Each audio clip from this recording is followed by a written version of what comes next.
Bismillahirrahmanirrahim. Assalamualaikum warahmatullahi wabarakatuh. Baik, Ustazah Ramadhani, kita kan kemarin sudah beberapa waktu telah melakukan observasi di kelas Surabaya.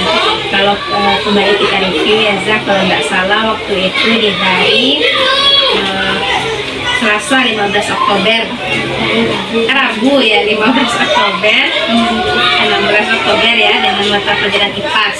Baik, waktu itu tujuan pembelajaran yang Ustazah bawakan adalah mengenal budaya apa dia bisa bilang enggak?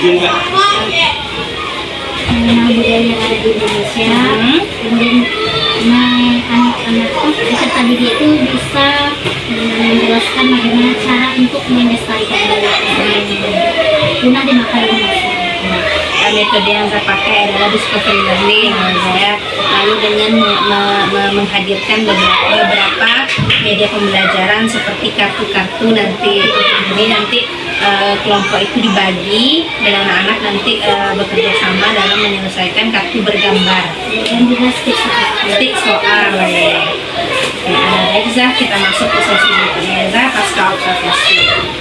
Pertama mungkin yang Ustazah sampaikan, jika boleh Ustazah bertanya nih, apakah menurut Zadani tujuan pembelajaran yang Zadani sampaikan pada saat itu sudah tercapai? Alhamdulillah untuk 2 poin tujuan tersebut sudah tercapai. Terus dari mana Zah tahu misalnya anakku udah tercapai nih gitu? Nah, itu dari pengembangan media stigma tadi. Yaitu titik soal yang masuk ke dalam raket bunga atau raket yang biasa diberikan untuk orang atau penceramah gitu, tapi isinya stick soal anak tersebut mengambil satu stick per orang. Ada pertanyaan apa saja budaya yang benda, benda itu yang jadi tujuan mengenal. Kemudian bagaimana cara mereka untuk menjaga kelestarian budaya tersebut khususnya di lingkungan itu.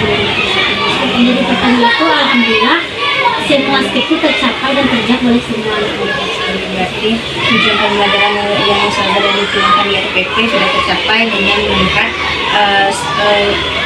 reaksi respon anak-anak dari stick tadi, stick soal tadi. Berikutnya menurut Zah, apakah diskusi yang dilaksanakan oleh anak-anak itu sudah sesuai dengan harapan Ustazah? Sesuai syarat, tapi mungkin belum 100% karena masih ada peserta didik itu menggantungkan diri kepada semua. Berarti kemarin tuh pembagian kelompoknya berdasarkan apa sama Zah? Nah, itu berdasarkan tempat duduknya. Berikutnya, hal apa yang ingin Ustazah kembangkan lagi dalam proses pembelajaran berikutnya? Yang ingin anak lakukan itu seperti studi rekreasi. Jadi mereka tuh melihat langsung, oh ini lah benda yang budaya benda, ini budaya tanpa benda. Kenapa dia tidak benda? Padahal dia bisa disentuh, bisa melihat, bisa kita pegang dan segala macam. Tapi kok tidak disebut benda gitu. Kalau dia studi rekreasi, otomatis kan mereka seperti tidak benda tadi, ternyata dari segi pengolahan ini berkaitan. Ini yang tidak boleh lepas dari masa ke depan, makanya disatakan tidak boleh. Berarti ingin ke dalam bentuk konkretnya lagi ya saya. Berikutnya, menurut Ustazah nih, dari proses pembelajaran yang sudah Ustazah lakukan, apa hal yang sudah baik yang sudah Ustazah lakukan? Yang baik itu bisa menjalin kerjasama. Kemudian mereka dijembatani dengan media. Dan itulah mereka mengamalkan metode. Tidak saya yang membacakan, menjelaskan seperti halnya metode cara. Kalau menurut Zadani tadi kan sudah yang terbaik saya. Jadi menurut Zadani lagi hal apa yang belum berkembang pada saat itu, misalnya anak kemarin tuh merencanakan seperti ini, ternyata karena situasi di lapangan nggak jadi gitu, ada kan seperti itu. Rencananya itu kan kenapa mereka duduk berkelompok supaya semuanya aktif dalam bekerja, aktif dalam belajar. Ternyata di lapangan ada beberapa anak dalam satu kelompok tadi hanya mengutamakan atau mengharapkan kerja dari teman yang lebih dari dia, menurut hasil. Itu terjadi dalam beberapa kelompok tuh. Dua kelompok. Kemarin tuh 3 kelompok 5 2 kelompok seperti itu. Jadi menurut Zadani untuk mengantisipasi itu nih biar tidak terjadi lagi gitu. Yang hanya menumpang ide gitu, kurang berpartisipasi aktif, kurang berkolaborasi dalam pembelajaran. Menurut Zadani apa yang sebaiknya kita lakukan? Ini untuk tercapai tadi itu dari studi rekreasi, mungkin kalau kita ke tempat langsung otomatis semuanya bergerak kan, karena meskipun dia tidak penasaran, tapi karena ada benda yang akan kita tuju, otomatis dia juga bergerak dari tempat dia semula tadi. Jadi semuanya tidak lagi menggantungkan atau menumpangkan idenya, semua akan pasti dari ilustrasi atau memberikan ide sesuai dengan apa yang dia lihat. Ya studi kasus yang saya masuk itu pergi ke lapangan. Iya, apa kayaknya kan ada waktu yang Jadi menurut saya nih kalau misalnya di kita realisasikan nih yang studi kasus nih, langkah apa yang mau kita ambil untuk merealisasikan pembelajaran studi kasus itu? Pertama sekali mungkin untuk perizinan dulu ya, karena itu kan udah keluar dari lingkungan sekolah. Kemudian kerjasama dengan orang tua juga, yang tahu dari sekolah tidak menjembatani mengenai transportasi, otomatis kan kerjasama dengan orang tua perlu bagaimana transportasinya ke sana. Barulah kita membuat itu bentuk kuesioner lah namanya, sesuai dengan apa yang ada di lapangan yang mereka lihat. Terus apa namanya tempat terdekat yang mau saya kunjungi?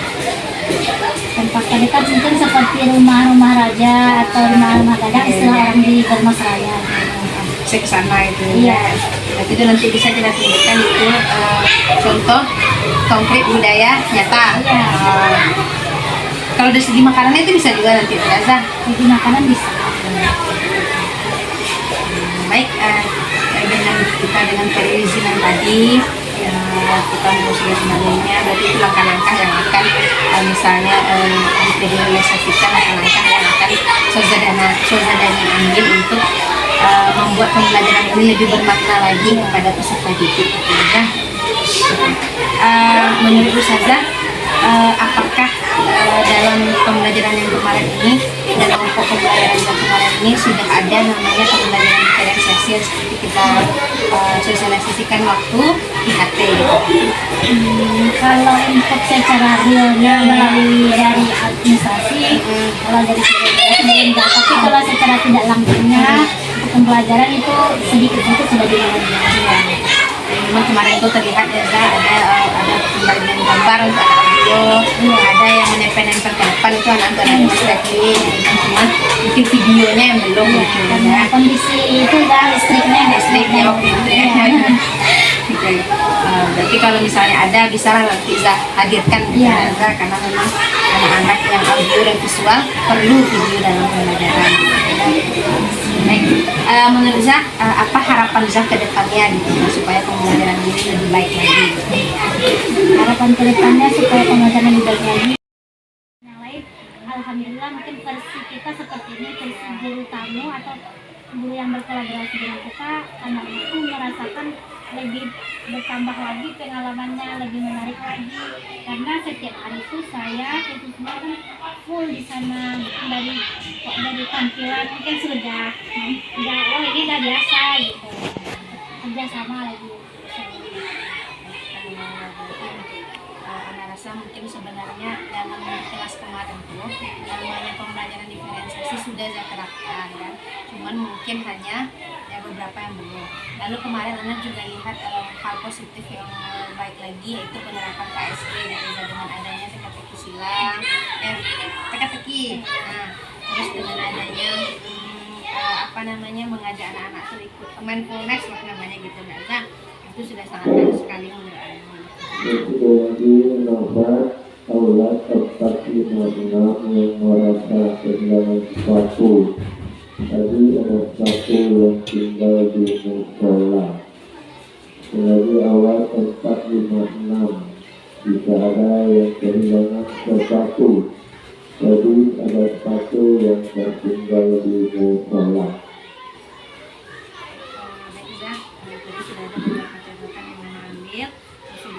Pembicaraan kita hari ini, rencana tindak lanjut sudah kita bahas. Jadi ke depannya adalah harapan Ustazah ke depannya seperti apa gitu. Harapan dalam singkat proses pembelajaran? Mungkin dari segi prestasi saya akan belajar lagi lah dari teman yang lebih ilmunya, karena ini kan sudah naik level ini dah, kita kan perlu juga menggali dan menambah ilmu. Mungkin itu dari segi yang awal yang akan bisa lakukan, kemudian menerapkan apa yang sudah dipelajari. Semuanya aktivitasnya juga tujuannya oke. Kemudian dampak tadi daya dukung berarti tadi membutuhkan daya dukung dari kepala sekolah, rekan sejawat, orang tua untuk ke depannya. Baik Zah, terima kasih atas waktunya. Semoga apa yang Ustazah rencanakan untuk ke depannya bisa berjalan dengan baik lagi. Akhiri dengan assalamualaikum warahmatullahi wabarakatuh. Waalaikumsalam.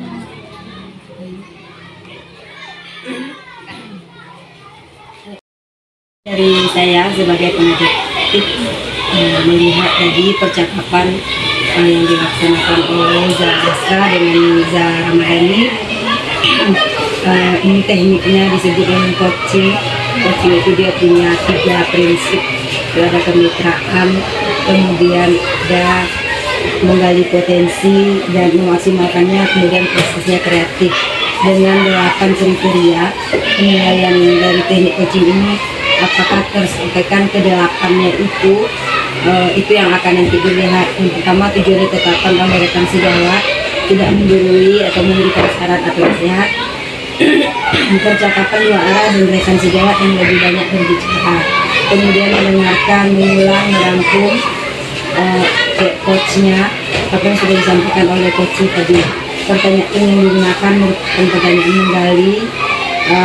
Kemudian percakapan menghasilkan tindak lanjut konkret.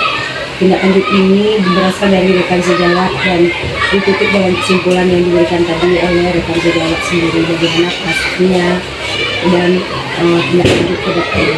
Untuk keseluruhan dari percakapan tadi ini sudah terlihat dengan 8 kriteria tadi sudah muncul, di mana Zahra sudah menanyakan apa yang sudah dilakukan pada saat mengajar, yang ini menjadi indikator sebagai ketercapaian dari pengembangan yang kita inginkan.